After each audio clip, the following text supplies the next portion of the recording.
Good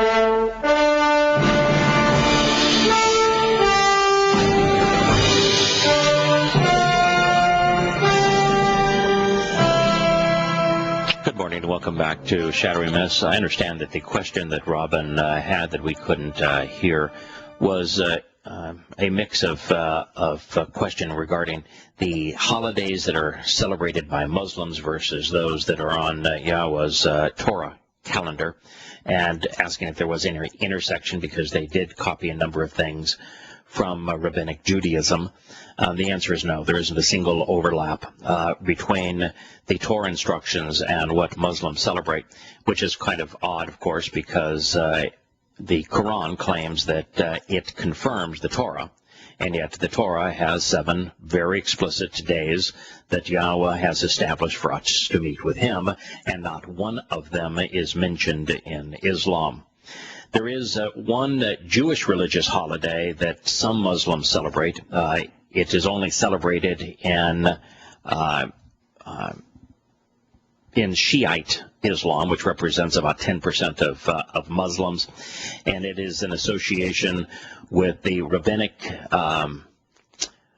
baggage from their Babylon occupation and captivity, where they began to celebrate Ashura Day, which is a day that honors the goddess for whom Assyria was founded.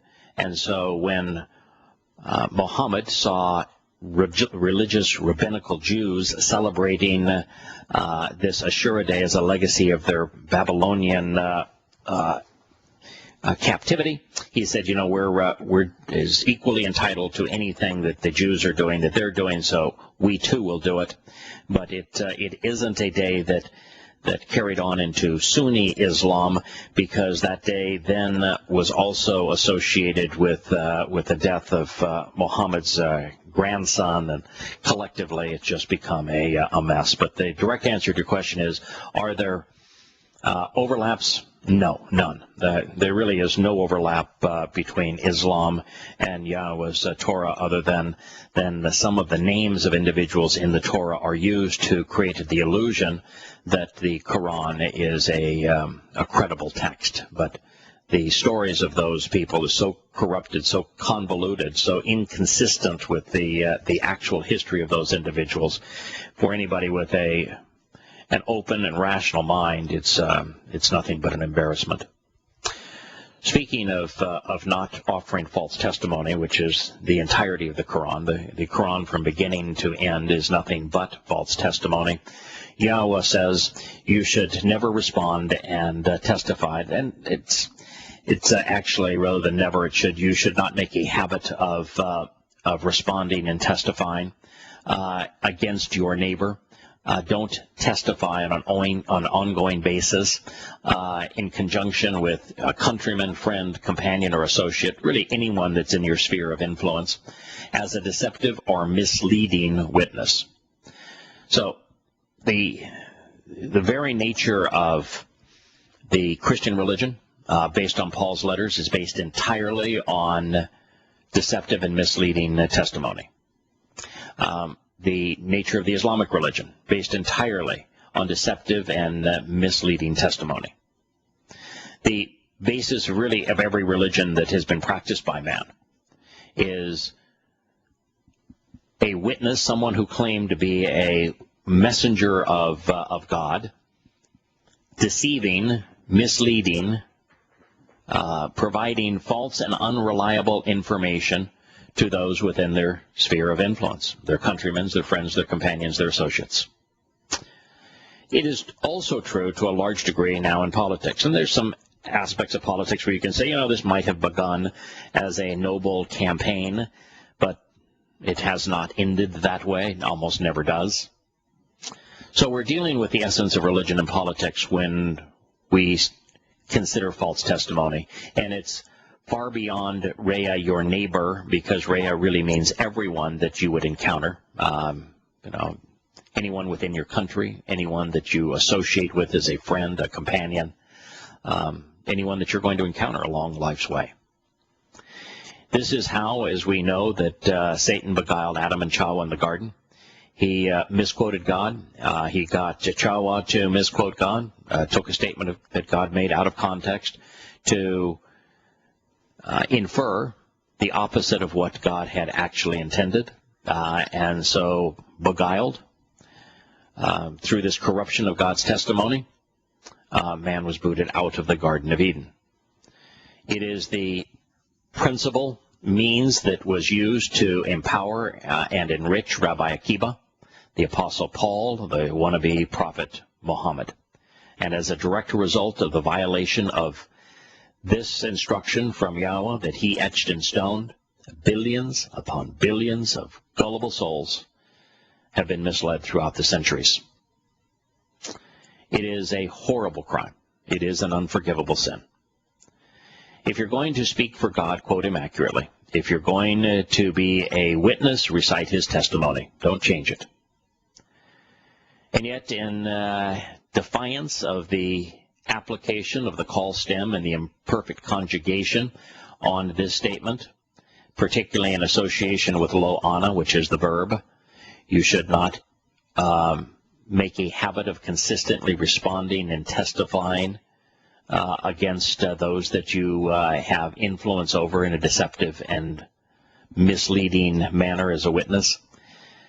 Lo ana is probably the crux of much misleading testimony, particularly by rabbis.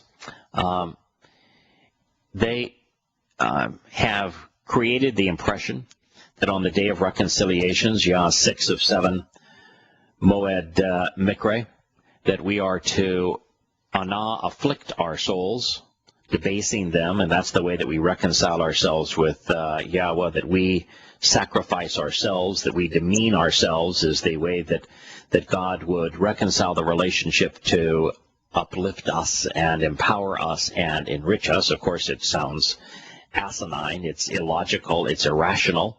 It paints God as mean-spirited, but that's, I guess, the impression that they want to convey, and that's the impression that is the celebration of Yom Kippur in Judaism. They afflict themselves on Yom Kippur. And yet, that's not what God said. On that day, on the day of reconciliations, he simply wants us to respond to his invitation and to meet with him. That's all he's asking. In the end, all we really have from God is life, free will, and a conscience, and his testimony, of course. If we corrupt it, the first three gifts are for naught. If when we do what religions have done and twist and pervert his testimony, then the fact that God gave us mortal life, free will, and a conscience, they're all worthless. Those who have read an introduction to God are especially familiar with ana, the operative verb in this statement. It became our constant companion throughout the journey to meet and embrace Yahowah. We first encountered ana in kara, which means called out. It's an invitation to meet, corrupted to Leviticus 23, 26, and 27. And there we read, "Then Yahowah declared the word to Moshe, saying, on the 10th of the 7th month is the day of reconciliations. This exists as a set-apart and cleansing, called-out invitation to meet with you. And your soul shall respond and answer, ana, shall reply to the summons, making a declaration after engaging in thought, vocally communicating while appearing before and approaching the feminine aspect of the light unto Yahowah." The feminine aspect of Yahowah's light is the set-apart spirit. We simply come into her presence so that we can approach Yahowah on the day of reconciliations, and our relationship with him is reconciled. We appear perfect in his eyes when we do. But even in light of the fact that Yahowah etched the explicit instruction not to respond by testifying falsely in stone, Jewish and Christian clerics have almost universally rendered ana as afflict, rather than respond and answer, make a declaration. falsely communicating the religious notion that the means to resolve our relationship with God is to injure ourselves. And as a result of their misleading witness, as few as one soul in a million properly responds to Yahowah's invitation to reconcile our covenant relationship with Him on this day. And God concluded His written testimony by encouraging us not to covet that which belongs to others, which is the last of the 7 instructions. It is interesting, by the way, that anah here, that this statement that defines anah was the 6th of 7th instructions, and I should tell you and remind you that the Moed Mikre, the Day of Reconciliations, that is based upon anah and understanding what anah means, to respond and answer, to provide a witness, that anah is the operative verb of both of the 6 of 7 statements that Yah etched in stone, and is the operative verb of the 6 of 7 Moed Mikre, of the meetings that God invited us to attend so that we could walk to Him and live in His home. I don't suppose that was a coincidence.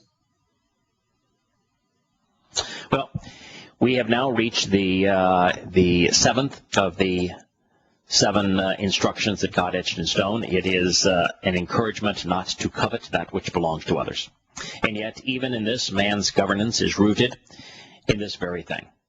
Rabbis craved the authority which was rightly God's, and thereby empowered and enriched themselves. You know, there are very few institutions that covet what others have earned, what others have retained, what others have, more than religious institutions. I mean, there are not a whole lot of institutions whose services that you can attend that include, as the central part of their meeting, a collection. There's not many television programs, other than religious ones, that end with a call to send us money. Or if you go to their buildings, that pass the collection plate. If you go into impoverished cities throughout South and Central America, there is always one building that stands out gilded, grand. Catholic churches in those communities. When we look at those who covet what belongs to others, religious leaders are at the top of the list. Paul, a rabbi by training, alleged God's authority to claim the Gentiles as his own, and he, in his letters, often spoke about the idea that it was appropriate for his followers to pay him money. We'll return in a moment. Welcome back to Shattering Myths. I am your host, Yahowah. We just received a phone call during the break from Sharon, calling in from Colorado on a related topic. She wanted to know about the tithe, which is what the Christian church uses to try to confiscate money from their devotees. And it's interesting, of course, that the Christian church ignores universally the Torah, prophets, and Psalms. They focused entirely on what they call a New Testament, which is comprised largely of Paul's writings. And yet they want to pluck this word tithe out of the what they call the Old Testament. It's that kind of selective mentality that tells you that they're absolute pure hypocrites. So with all of Yah's insistence on keeping the Shabbat as a special day, all of God's insistence on you need to meet with me these 7 times a year, this is the means to your salvation, with all of God's insistence that there's only one covenant, so there can't be a new covenant, and that you participate in that covenant by accepting its terms and conditions. With all of that God's saying, I have only one name, my name is Yahowah, which means my name can't be Jesus Christ. My name is Yahowah, period, end of conversation. That's my only name for all time. They ignore all of that. All of it. And instead, they'll look for what can we find there that we can actually use to enrich ourselves, and what they find is tithe. Now let's explain the tithe, because it is an insightful thing. This is now speaking of of Shavuot, and of Yahowah's recipe for Shavuos, where we come up toward Isharon, and Isharon is the word that is misrendered tithe. Yahowah says, so this is now for Shavuah, which is the fourth of the Moed Mikre when we meet with God. He says, you should come bringing out of your homes 2 loaves of bread, and as an ascending wave offering, a double portion for a tenfold enrichment and empowerment. So the word Isharon, which is translated tithe, has to be taken out of context, because God is saying that the benefit here, the ones who are being enriched and empowered tenfold, are us, not him. It's not saying, I want you to give 10% of your income. He's saying, I'm going to enrich and empower you tenfold. And it's even called a double portion. So it's preceded with a double portion. It's tied to the loaves of bread. The loaves of bread represent the benefit of matzah.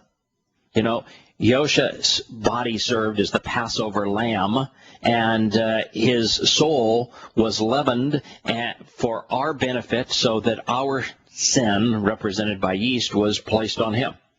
So God's saying, you know, all I want you to do is come out of your home with a couple of loaves of bread. Now, if 2 loaves of bread represents the entirety of or 10% of your earnings during a year, then I guess you could say, all right, you know what we ought to do here then for the Christian church is that once a year let's bring them a couple of loaves of bread.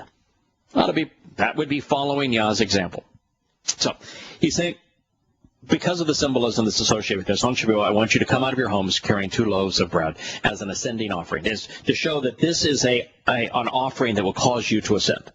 And then he says it's a double portion, because there's 2 things that are going to be conveyed here for a tenfold enrichment and empowerment. The 2 things are enrichment and empowerment. Yahowah, as part of his covenant, tells us that he's going to enrich us because we become his heirs. When you are an heir to an extraordinarily wealthy individual, you are enriched by being their child. And that is the purpose of the covenant. We're enriched. Now, the most valuable thing that Yahowah has to give us is his Torah teaching. So we're enriched with his Torah. We are empowered. We are mortal. We're in these physical bodies that are so diminished from our spiritual potential. They're diminished, according to Einstein, at the multiplication of the speed of light times the speed of light. That's how diminished we are. We're going to be empowered. We're going to go from being frail, mortal, physical individuals to being spiritual individuals. And that's the word that is translated tithe. It is a combination, a compound of esher, which means 10 and tenfold, asar, which is to enrich, and on, which is to empower so that one grows. So that's the answer. If the church asks you for a tithe, you'll say that why don't you ask for any of the other things that Yahowah clearly said are important in his Torah, prophets, and Psalms. And if you want the Isharon, it's supposed to be for me, not for you. And, oh, by the way, it's described as 2 loaves of bread. Here you are. Have a good lunch.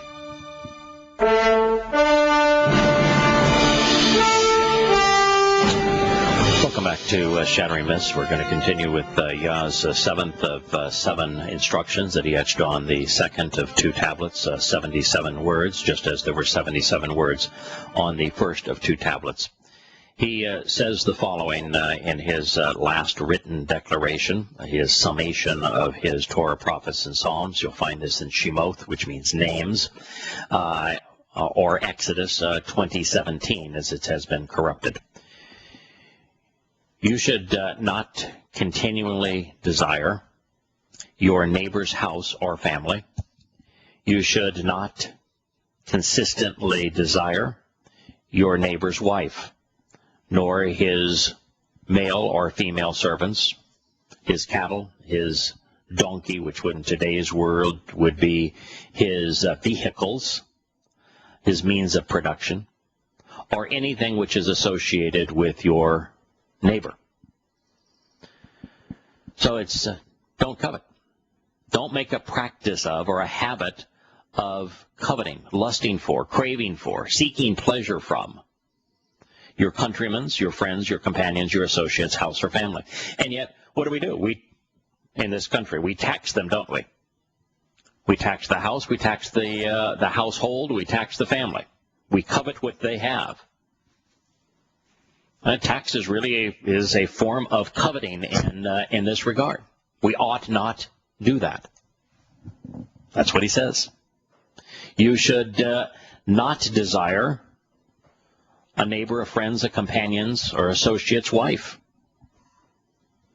You should not covet their employees, their associates, their vehicles, or anything which is associated with your neighbor, your countryman, your friend, your companions, or your associates.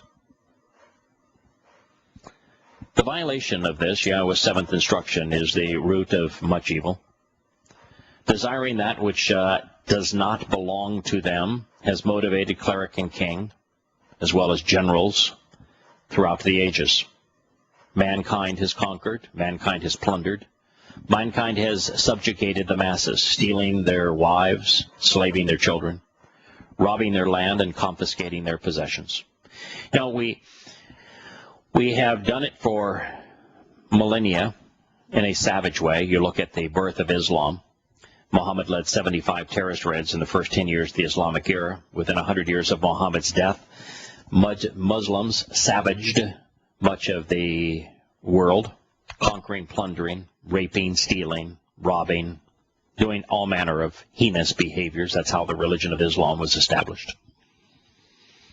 For most of its 2,000 years, particularly in the 1,500 years following Constantine's creation of the Roman Catholic Church, it conquered. In fact, what was the first sign that Constantine saw? Emblazoned on the sun was the sign, which was his god, was the sign of his god, which was a pagan cross, the capital or the lowercase letter T from our perspective.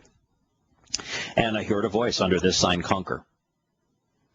When you conquer, you're taking from someone else because you covet. And what do they do when they conquer? They plunder.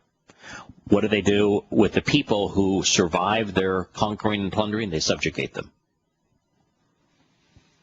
In many cases, they satiate the carnal desires of the soldiers who perpetrate their armed robbery with rape. In most cases, they enslave the children. That was what Rome was specifically heinous about doing. They rob the people of their land. They confiscate their possessions. Here in the call stem, it serves to discourage us from associating with covetous schemes of religion, politics, military, or economic institutions, because the statement is considered literal and genuine. And in the imperfect, it affirms that there are ongoing and unfolding consequences of habitually desiring that which belongs to others in any institution that constantly covets. You know, the President of the United States now is a socialist, a communist. He wants the economy to run on the basis of from each according to their ability, to each according to their needs. It is a government system, an economic system based on coveting. We have a call now from Lauren, who is calling in from Texas. Hello, Lauren. Oh, hello, Yahowah. How are you? Wonderful.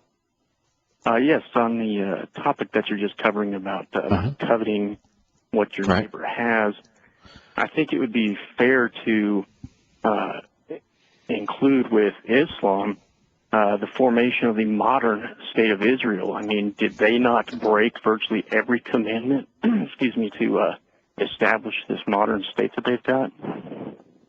Are you talking about the Israelites?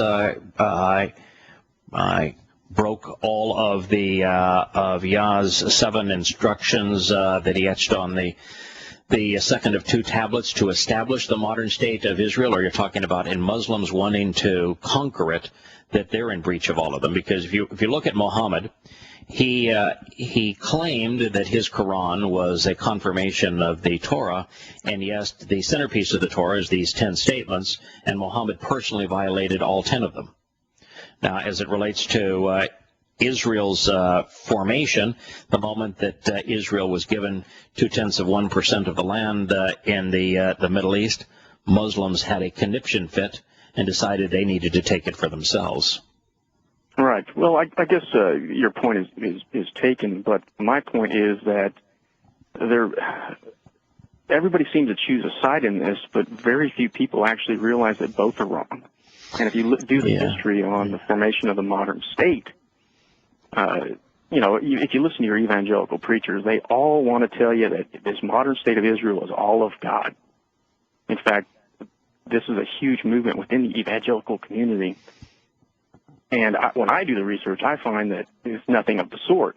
And then, I don't know. Side, that's how they get their followers to believe. Yeah, I'm certainly not going to defend Christianity, because Christianity is purely hypocritical. And for them to say that we're going to be supportive of Israel, which both nationally most Christian institutions are not, they're opposed to Israel. But for a local pastor in the evangelical movement to say we're going to support Israel by some token association with the covenant of Abraham, where I will bless those that bless thee and I will curse those that curse thee, while ignoring everything else in the Torah, is pure hypocrisy. As it relates to Yisrael and Yisraelites, Yehudim, deserving their homeland that was taken from them many times by the Greeks, by the Romans, by the Babylonians, by the Byzantines, and then by Muslims. They are certainly entitled to our homeland. God gave it to them. They are a distinct race. They have survived, and it was a gift in the Torah to them. They certainly deserve their homeland. My argument, though, would be if we have the Torah, which we have the Ten Commandments, how can they aren't commandments. They're statements, but okay. If they violate just one of those commandments to get their homeland, then that would make God the ultimate hypocrite, would it not? No, that's absurd. First of all, they are not commandments. So they are 10 statements, 3 of which are overall statements about Yahweh's nature, His name, His role as our Savior, His role in leading the children of Israel out of the crucible of Egypt and into this home. Where he says, I have but one name. My name is Yahowah. And so it is true that in rabbinical Judaism they don't say his name, so that rabbinic Judaism would be inconsistent with the first statement that Yah etched in stone. Rabbinic Judaism is a religious environment, and God in the second statement said, "Don't be religious. If you want to have a relationship with me, don't corrupt your children with religion. Instead, walk to me in love," which is only one path to Yahweh, and do so by observing my terms and conditions of the covenant. So it is true that the government of Yisrael is inconsistent with God's Torah instructions, but the fact that He gave them this land and told us that they would return to the land makes Him dependable, makes Him honorable. It's the opposite of Him being disingenuous. The fact that we as individuals, and particularly Yehudim, have acted deplorably and have done many things that are in direct conflict with God's instructions makes us the hypocrites, not Him. So God told us that the covenant would be renewed. He said that I will honor all of the promises that I have made to Abraham, not because of who you are and what you do, but because of who I am. And so He has promised, returned His people to the land that He gave them, and ultimately they will reconcile their relationship with Him, but not until the very last day. It'll be about 20 years from now before Yehudim finally reconcile their relationship with Yahweh. As for Christians, I don't hold out much hope. I don't think there will be very many Christians who ultimately reconcile their relationship with Yahowah. But Yehudim will, and God has made it possible for them to do so because of who he is, because he is dependable. But you really ought not look at these 10 statements as commandments. There's only one of them that was written in the imperative mood, and the one that was written in the imperative mood has to be volitional by nature. They are God calls them 10 statements, and the 10 statements, the first tablet, they're 3 sweeping statements that just define who he is and our relationship with him, and then there are 7 specific instructions that guide our understanding of how we are to live with one another and with him. By the same token, Torah is not a set of laws. It is teaching and guidance and direction, and there is no Hebrew word for obey, so you can't get to the point of saying, well, if you don't obey the Torah, then you aren't deserving of the benefits of the Torah, because there is no Hebrew word for obey. God is trying to teach us and guide us. A movement within modern Judaism, and when I say modern, I mean we're going back to like the late 19th century, maybe even earlier. Actually, out of Solomon and the Babylonians, as far as I can tell, there's a gigantic Talmudic presence, and a Kabbalah as well. I mean, I find it very hard to reconcile all of this going on with, it all seems to, when you say the word Jewish, it encompasses a lot more than just the Torah. Although wait a minute. But where do all the other elements come from? That's the biggest myth of Christendom, is to associate Yahowah and his Torah with being Jewish. There's one Torah for everyone. Rabbinic Judaism is based upon their oral law, and the oral law is principally comprised of arguments against the Torah. So the Talmud, of which there's 2, the Jerusalem and the Babylonian Talmud, are arguments against the Torah. They're arguments against Yahowah, and that is what's created the basis of Rabbinic Judaism.